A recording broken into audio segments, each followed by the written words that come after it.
So, if you've ever found yourself overeating or reaching for food when you're not hungry, it might not be willpower at all. So, I am just starting to understand how much this links back to my nervous system and the trauma I've experienced. And I want to share what I've been noticing in my own life with you, and hopefully it can help. And by the end of this video, I would like you to have a clear idea of how the nervous system affects our eating choices and have some takeaways that you can try to manage the whole situation. So where I am at, I had my son 5 years ago. Give or take a couple of weeks. And after he was born, I actually lost all my baby weight and a bit more breastfeeding in the early days. And then over the last 3 years, I have put on a lot of weight, weight that I have never carried in my life before. I am a good couple of stone, so 28 pounds heavier than I have ever been as an adult. And it's been quite a surprise to me. And as I'm understanding the nervous system link, there's lots of reasons why I can see why that's happened. And so that's something I wanted to address. Now, right now, some of the reality that I am in and how I'm living. So I will do a lot of work on my computer. I'm doing this and I do lots of other stuff as well. And I tend to have this habit of hyper focusing.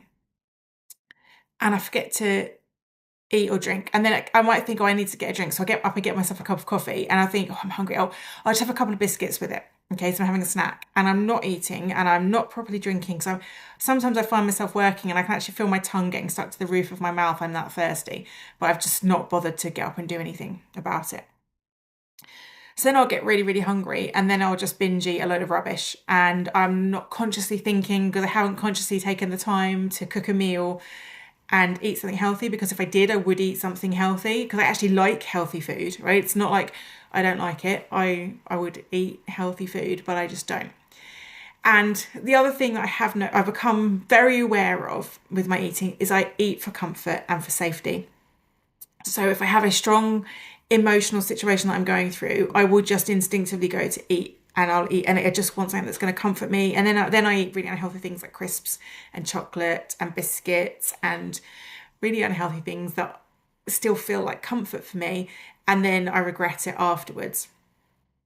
And knowing that through a lot of my life, I felt dysregulated.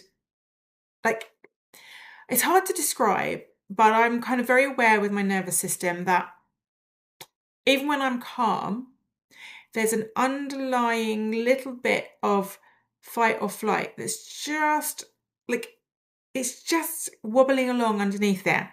So my vagus nerve, which puts the brake on the fight or flight, it's there. So it's braking, but it's kind of like, when you're braking to slow, but you're just going to keep rolling. I keep rolling. So rather than braking and actually stopping that release of cortisol, adrenaline, all of that stuff, there's just enough to just keep me ticking over and feeling that stress and so wanting to eat.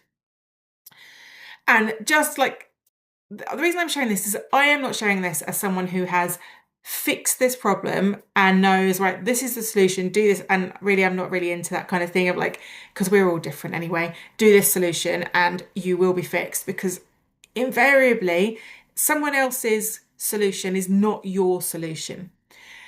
But I'm sharing this with you because it might inspire you to create your own solution. It might inspire you to try some of these things and sort of like shift it around and play with it and work with it and experiment on what works for you.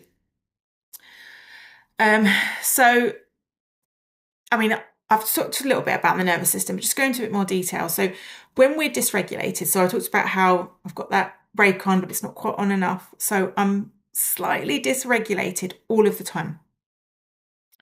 And then the more dysregulated I get, the stronger it happens. And when that happens, my body feels unsafe, okay?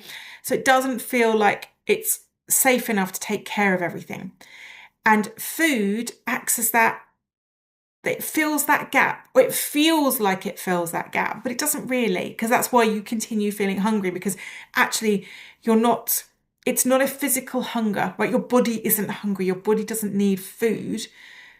I can sit and eat a full meal and then I'll be doing something and I'll think, oh, I'm hungry. I'm not, I know I'm not hungry because I've just eaten a full meal.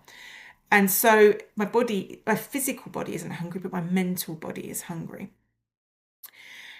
And one of the problems that I've had is when I was younger, I would put on a little bit of weight and I would diet and I would lose it and I would put it on. And I found that relatively straightforward. But the last couple of years, every time I try and cut down on what I'm eating, it feels like I'm starving myself and my system seems to panic. And then within 2 weeks of cutting down on what I'm eating, and I'm still eating like a reasonable amount of food, I'm not like cutting it down to next to nothing. I'm talking like just cutting out snacks and the rubbish stuff. My body just goes into panic mode and I get ill. And then I don't have the energy to stick to the healthy eating because my body's just like, no, you just can't. You just need to take food in right now. And I'm more dysregulated. So it's like I'm stuck in this loop of doing this over and over and over again. And that's when I started to realize that this overeating, it's not just the lack of discipline. There's something going on emotionally and nervous system wise in my body where it's trying to protect me. And I need to deal with that issue before I can deal with what I'm eating. Okay. And then it's what I'm looking at is how I can do that. And this is what I'm experimenting with. Now, I can't promise you that this will fix my problem, but I think from everything I know and everything I've learned about myself and nervous system and blah, blah, blah, blah, that this is going to help a lot. So I am going for hourly micro regulations.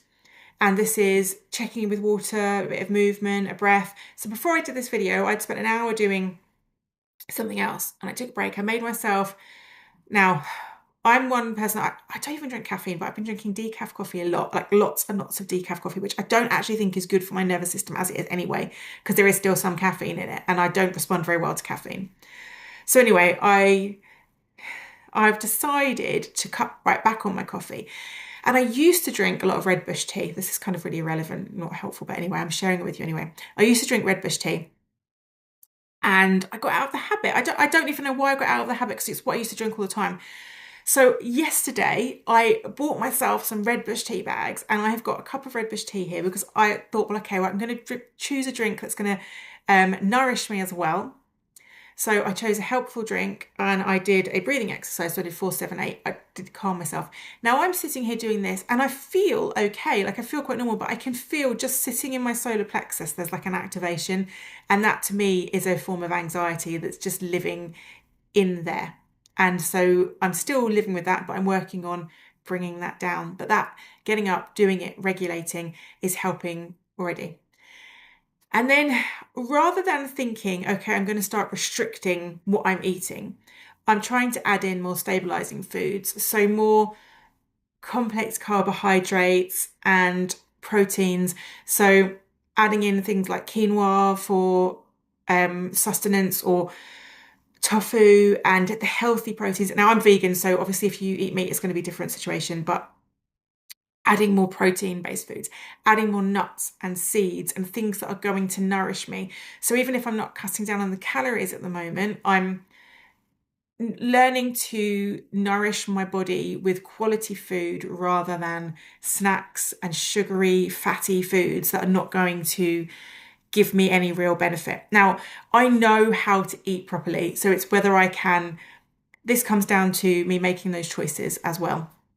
So although I'm saying it's not willpower, there does come to an element where we can choose how we manage our lives so that we can make those healthy choices easier to do. And I also want to explore other things that are going to make me safe. So I've read Louise Hay's You Can Heal Your Life a long, long time ago and several times since. And I credit that book with why I am about to turn 44 and don't have any grey hairs. Well, maybe one or two that you might be able to spot, but really don't have any grey hairs. Because I didn't, when I read, it's really silly about reading the back that like it's a thing in her, it's a condition. Grey hair is a condition in her list of conditions. I was like, oh, okay. So maybe I don't need to have grey hair then. So that's not really happening that much. And I thought I would use the affirmation around weight to help support me as well, so that feeling safe. And then adding in some somatic practices. So this is about tuning into my body. So when I feel hungry, tuning into my body and saying, is this actually a physical hunger or is it an emotional hunger? And if it's an emotional hunger, what else can I offer myself right now that will give me the comfort I need? So that's not about me starving myself, but it's about me saying, do I actually need food right now? Or do I need something else? Because if I can give myself the comfort that I need, then that need for food will go away, theoretically. So I'm testing these out myself, and I'm not saying they're perfect solutions. And I may find that one works and I can't stick to others. I don't know. But I want to see if I try these, if it help me shift things, and feel free to come along on the ride with me.